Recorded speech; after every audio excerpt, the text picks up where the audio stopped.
we showed up in Portsmouth, and I started taking a walk and ended up candle shopping. Oh, I cannot even fault you for that. I love candles. And then I was like, shit, I gotta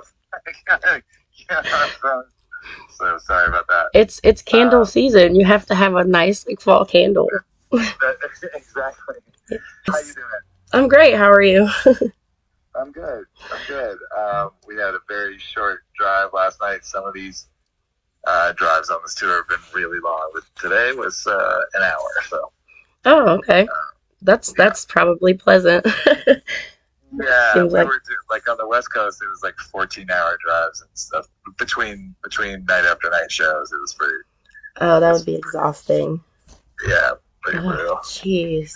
So I know you guys are going to be coming to Brown County soon with Everclear and Jimmy's Chicken Shack. Yeah. But you are going to be, and honestly, if you're like a fall person and like a candle person, you're going to be in the best place to go. It's a lot of people here. You'll hear them just refer to it as Brown County. Okay, yeah. Yeah, no, that's it. You'll love it. It's lovely. That's where all the fall trees and there are a lot of little shops and antique stores and things like that. So you'll probably dig that if you get to stay. Oh, cool. Awesome. I do whatever I am, wherever I'm at, like whatever the thing is. I'm in like a Portsmouth, New Hampshire is cute like that. So I'm like, okay, I'm doing cute today. Yeah. Okay, so tell me the story of how Marcy Playground began. Yeah, so I mean, I met Waz in who's a lead singer songwriter in New York City, and we had both grown up in Minneapolis, Minnesota. Didn't know each other, but we both grew up there, and we both went to these experimental schools that were on opposite sides of the city.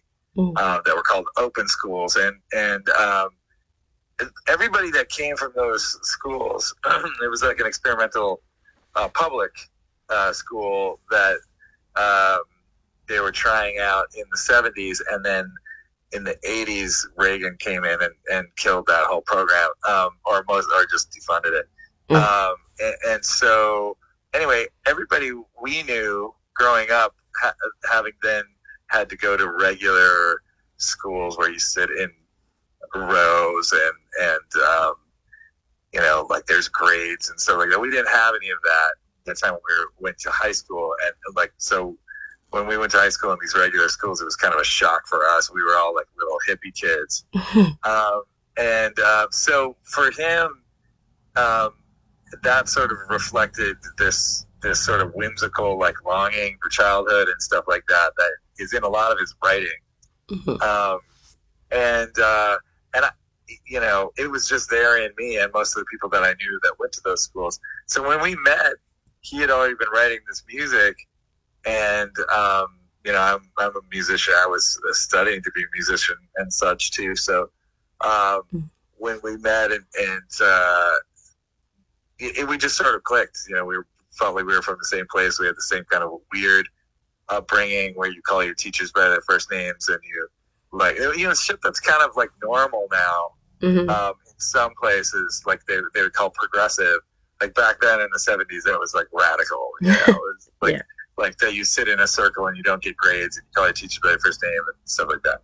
So anyway, he wrote a song that was called "From the Marcy Playground" that was kind of like about that whimsical nostalgia, and so we just decided to name the band that. Nice. And like Marcy Playground, and it is a place that exists. Some people think it's in Brooklyn because there is another in New York, because there is a Marcy Playground there, but it's not.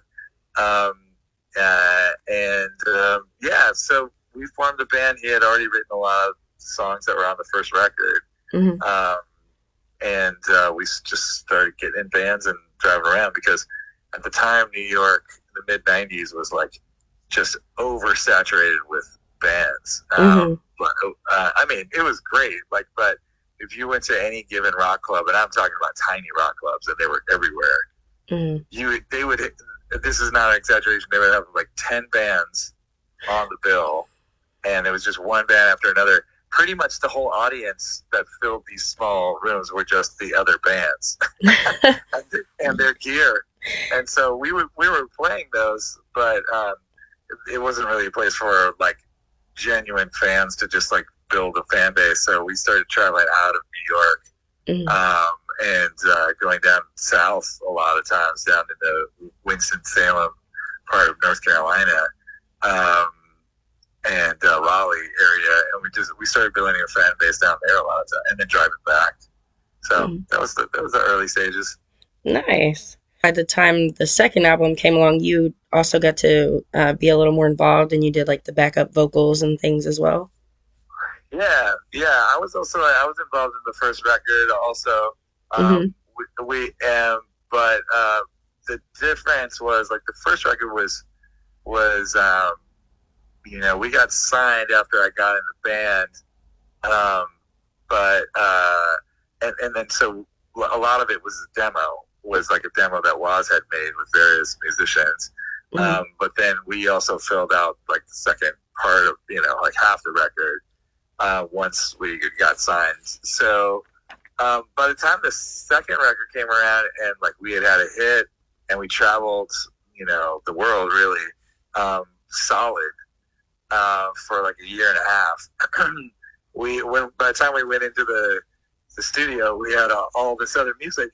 When you have one record and then blow up, and you got to go play headlining shows, they have to be.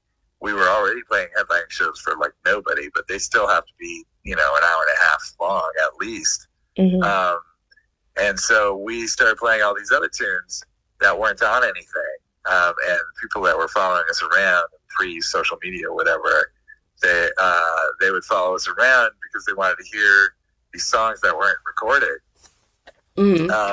or trade bootleg recordings and stuff like that. But by the time we made Shapeshifter, which is, I think we agree is our like favorite record. I mean, mine too. Is it really? Oh, yes. That's awesome. Wave Motion Gun is my favorite song. Oh, that's great. Yeah. Right on. Well, even when we play with Everclear, we have to do a shorter set than a headliner, but we always play that song because it's like our favorite song off our favorite album. So, awesome. So I'm glad you like that one. So when we made that, it was very much like putting down what we already had been doing, live, and we had developed as a band live, and so we're really proud of that record. In fact, just yesterday, our manager showed up in Boston with the first 35 LPs of. It's the first time we made Shapeshifter on vinyl. And what happens is the record companies that own these masters and stuff, most of those record companies are just like a bunch of lawyers now that have a catalog. And we battled, but we've been wanting to turn that into vinyl for a really long time. And just this year we were able to get the rights to do it. Nice. And we printed it, and it's just out. We can only print 1,000 of them. And so she showed up. I think we sold out of them last night. Already sold out of the 35 that she was able to bring. So that was it. Anyway, so it's out on vinyl, and we're like really, really happy about that. It took a long time to make that happen.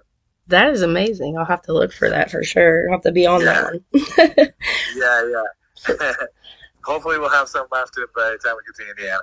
Yeah, I hope so for sure. I know the bonus track on there is like one of the songs that I always have to push on my really peace loving friends. I'm like, you gotta listen to this. Oh, that's great. Yeah. Oh, it's good. I love it. But getting to do such a powerful album after the first one, I know there are probably, moments where people still only know you from that first album. That kind of made me wonder how you feel about the song Sex and Candy. I know some bands can get tired of their most popular song or their most known song. How do you feel about it? Yeah, we never really we never got down on the song. It was for one thing, we truly feel proud of the stuff that we put out. And here we are, 54. Yeah. Waz and I are, and we're touring, you know, because of that song. Now we also touring because we get along and we have a long career, and we didn't let the ups and downs of the business, which are, you know, like incredible since that, you know, like the whole world has changed. We didn't let that like ruin us. So it's not just because of that song, but you know, we are able to do what we do because that, and make other records, and keep our name in people's vernacular, and you know, because of that song. So we have no ill feelings about it. You know, you know, playing the same song over and over again, if you're phoning it in, that sucks. Yeah. But we don't. So, you know, and there is something going on right now. I don't mean to be cliche about it, but we see, especially at these Everclear shows with us and Jimmy's Chicken Shack, we see a lot of young people at our shows, and that wasn't happening all the time. You know, there was a good period in the late aughts where it was just sort of like us, just old burnout, you know, like our age, old burnouts coming to our shows. And it felt kind of, you know, we were searching for like, what is our fan base? And like, and is this just like people, I don't know. It just felt kind of like the whole industry felt trashy then to me, at least what we were finding, you know. I'm not saying all bands that were putting out stuff, but we were just sort of, it felt very different. And that was probably the period where we would have like let it go if we didn't have a reason to keep going, you know? Right. And it's very different now, very different, especially after COVID, because people are just so thankful to have real bands showing up and playing real music. We're not playing the backing tracks. We don't do YouTube videos where like we didn't learn how to play music by just like broadcasting on social media and stuff like that. We're an old school rock band, you know. And I think we've earned, all three of these bands really have earned like the classic rock stripes, and so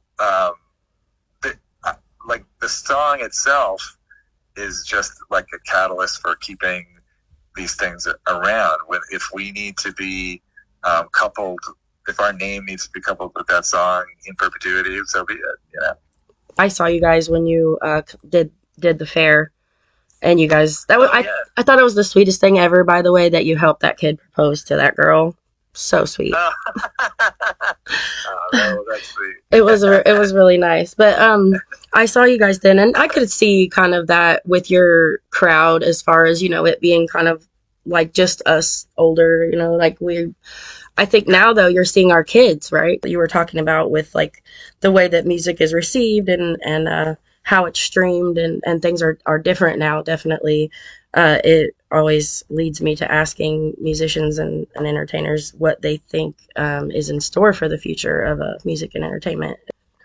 Yeah, you know, I've been asked for music advice, like music business advice, for the last 30 years, and I have always been complete. It's just, I'm at a loss, you know, like I never really understood it. Was kind of was like worked in the record business for a minute or two as an A&R person, you know, a long time ago. We learned what we needed to learn at the time, and then frankly it bit us in the ass, because you know, we became popular at a time when the music industry decided to take a left turn, and now when we look back at it, you know, the major companies that owned all the record companies, they had built this alternative rock world, and they suddenly, and I mean suddenly, we were in meetings that were like this, they suddenly just switched to Britney Spears and the boy bands that were coming out around that. They just went hyper pop, and I'm not against that stuff. I mean, and Toxic is like one of my favorite tunes, actually. But but the fact that the industry did not allow itself to have like a wide range of successful stuff, the only band that sort of made it out of that quagmire of like the end of the 90s and into the early aughts was Foo Fighters, and that was because they had it all came down to contracts and stuff. They had some very smart contract negotiations, and they were able to revive their career, whereas other bands were just sort of buried in place or buried for the sake of these other like pop acts and stuff like that. So that's just one example. And that's not even before Napster and all that other shit. Like, so it's just wave after wave of the business going in all kinds of different directions. And that's a long way of saying, like, the only thing that has kept us around is that we stopped caring about, like, the future of the music business. And it's sad. It's sad to me. I mean, I look at the fans that are coming to see us. I think that the young ones, I think that they are like looking at what happened before and realizing that era had a particular value to it. The era before social media, the era before,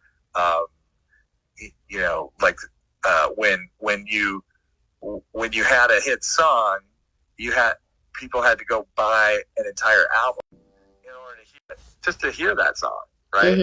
And that exposed them, because we had a hit song, that it's exposed millions of people to our other songs, like that. And that era is so long gone, but it allowed us to make.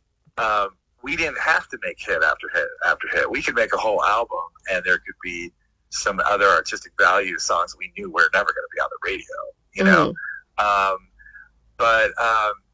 So I don't know what the future holds with that. I think, for music and everybody else, AI is like, swooping in, and that, you will never hear another Ray Charles, like the music of the 20th century is a time capsule in between when they were able to start recording stuff and listen to it back, and then the advent of AI. Like, I feel like that is a time capsule, and that music is special, and there will never be another era like that. So I don't know what's to come, and I don't want to just sound like an old asshole that that new stuff is terrible. But it won't be the same, whatever it is that's coming. Right. And I find value in, if you go to hear a live band, and I'm talking about in a bar with 6 other people, and you hear a live band, there is something of value there that is not going to always be there, and like, so for someone who's like 25, I see it all the time because I play locally in New York a lot, just in bars, and I see it all the time. Young people are like, oh my God, there are musicians in front of me, and they're playing music without any help or without any, it's amazing. It's like, it really is like that. And so I don't know what the future holds, and I certainly don't have any advice about it, except, and this is what I tell them, I've got young kids, like young kids, and what I try to tell them is do what you love, and do it as absolutely hard as you can. Like, just double down on getting good at whatever it is that you love. And if that's, like, as a musician, I think that is the only way to go. And then the rest of it, it won't take care of itself, but hopefully all like how something is marketed, how something comes out, how something is heard by the rest of the people, hopefully that'll be apparent in the right moments. Mm-hmm. But like just continuing to make music, if that's what you're into, is like the important part.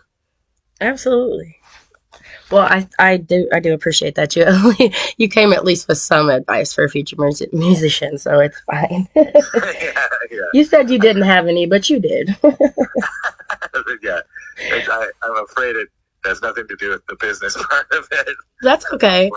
Yeah. I think any advice that you give is still beneficial, because sometimes I think people come in from one side or the other, be it like from a business standpoint, maybe they had a person that they, in their family that was on the business side and they don't quite understand, the networking side or vice versa, or just, so it's always, there's always somebody that benefits from the type of advice, I think, that, that someone can give. So that's always good. Yeah. And I think, there are some of the best artists, whether it's they're a novelist or painter or musician. Some of the best novelists convince somebody else along the way, somebody else that's important to represent them, mm-hmm. and to be the person who handles that other stuff. Mm-hmm. That's true of like everybody from Bob Dylan to, I'm sure, Picasso. It's like they all find someone who can call bullshit on them, mm-hmm. and be like, and someone who can be like you do your art, and I'm gonna figure out how to make people know about it. So. Yeah, for sure. So I know that you guys had co-written Paper Dolls with Jimmy's Chicken Shack. Are you guys gonna perform that together, or do you guys do any songs together?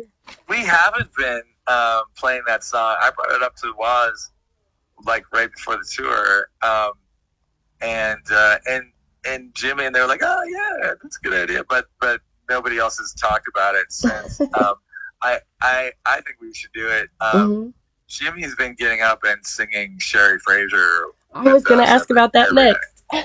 Yeah, yeah, he's been getting up and singing Sherry Fraser, like harmonies on Sherry Fraser, and it's quite beautiful. Like every night. I love that song. And I'm telling you, like the one thing that that is true about this tour, it's not hype at all.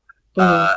Is that we are all like really, really close friends and have been for decades, and that's a really cool feeling, not just for us, but I think it's like felt by the audience.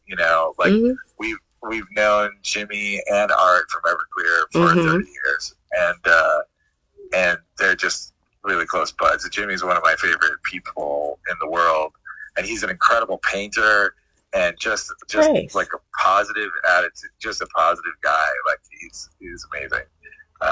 So well, yeah. And then Art, and we've been finding too that like these shows, a lot of them have been sold out, mm-hmm. and a lot of them are the place is packed before Jimmy goes on. So, and that's not the norm, mm-hmm. when it comes to opening bands. So, I'm sorry, were you going to ask something else? No, I was going to say you were talking about positivity and stuff, and I've met Art and actually interviewed him before too. He's like a life coach though, or something now, right? Yeah. He also, he's been a big influence on Waz. I know, like Waz credits him for helping him get sober. Nice. And that's a monumental thing in Waz's life that I think is 10 years ago now. Mm-hmm. And also, Art's just been through a lot, like, mm-hmm. and I think he appreciates the fact that he's been able to have, a rock star career, but, he's been on the road nonstop for decades, uh-huh. and, he has MS, and he battles that every day, and anybody who has MS or knows somebody, it truly is a battle. Mm-hmm. And he just does it, and he gets up every night and like sings his ass off, and they traveling is really a hard thing, man, kudos to him. Like, I'm sure he has positive things to give to people, because he's been through the ringer and he's kept a positive attitude. Yeah, I said he shared that with us a few years ago when I saw him at Pierre's, and so I asked him about it when I interviewed him, and he just had the most, positive. Well, I'm gonna look at. He even said, like, I probably only have so many more years of being able to walk, and I'm just gonna use it. And I was just so taken aback by how he spun it all into the most positive way that he could, and how awesome is that? Yeah, and I mean, without getting too cheesy, because he is not cheesy. Not at all. He he is deciding to spend it with you all. He's like, I might not have this much time left, and like to be able to get around and shit like that. And he's doing it like with the fans. He's going out and touring, and that's like, not everybody would do that. And he still stands at the merch booth at the end of the show and talks to every person. And that's just always amazed me about him. I love it. That's right. That's totally right. Awesome. Well, I think the only other thing I had to ask was your favorite song, but I think you kind of mentioned it already because it was the same one I said. Yeah, and it varies. It definitely varies sometimes. With there's this song Special that we play that like a lot of people don't know, and there's something about that song and where we often play it in this set that I feel like, oh, this is where we get them. Like, this is where, like, I don't know why that is. I can't really tell what qualities it is. But the moment I start the song, I'm like, oh, okay, anybody in the audience that wasn't sure about our band yet, now they're on our side, and that's a great feeling. So I like that Special for that reason also. Heck yeah. Tell me again when we can catch you at Brown County Music Center. Oh, yeah, Brown County Music Center. We're on October 23rd, Wednesday night, 7 p.m.